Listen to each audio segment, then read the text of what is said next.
3 वर्ष लगाएर शहीद स्मारक लिगको साइकल पूरा गरेसँगै अखिल नेपाल फुटबल सङ्घ एन्फाले 2 वर्ष अगाडि सम्पन्न शीर्ष डिभिजनको लिगबाट एपिएफलाई बी डिभिजनमा झार्ने सङ्केत गरेको छ। आगामी असार 15 गतेबाट हुने भनिएको शीर्ष डिभिजनका क्लबहरूले सहभागिता जनाउने एन्फा अन्डर 16 लिग फुटबल प्रतियोगिताको तेस्रो संस्करणका लागि छलफल गर्न भन्दै एन्फाले बुधबार बोलाएका 14 क्लबको सूचीमा एपिएफ र खुमलटारको नाम छैन।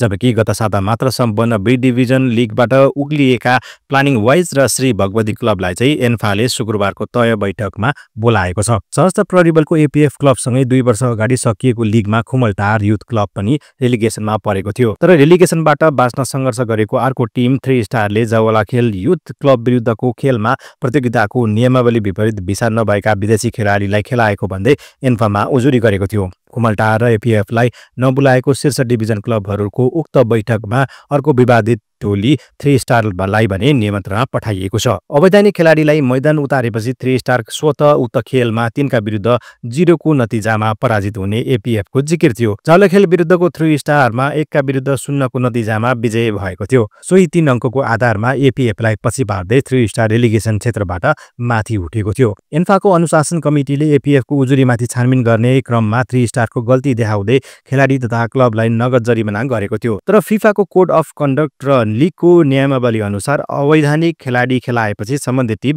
स्वतः तिनका विरुद्ध 0 ले हार्ने उल्लेख छ। अनुशासित कमिटीको निर्णयमा असहमति जनाउँदै एपिएफ र 3 स्टार दुवै टोलीले अपिल कमिटीमा निवेदन समेत दिएका थिए। अपिल कमिटीले 2 वर्ष बितिसक्दा पनि निर्णय गरेको छैन। जबकि कमिटीले यही जेठ 9 गते सम्पन्न बी डिभिजन लिगमा सरस्वती क्लबका खेलाडी धीरेन्द्र शाहको विषयमा भने तत्काल बैठक बसेर निर्णय दिएको थियो। एन्फाको प्रवक्ता सुरेश शाहले आधिकारिक रूपमा एपिएफ र 3 स्टारको विषयमा अपिल कमिटीले निर्णय नदिएसम्मका लागि एपिएफलाई पनि खुमलटार जस्तै घटुवा भएकै मान्ने बताए।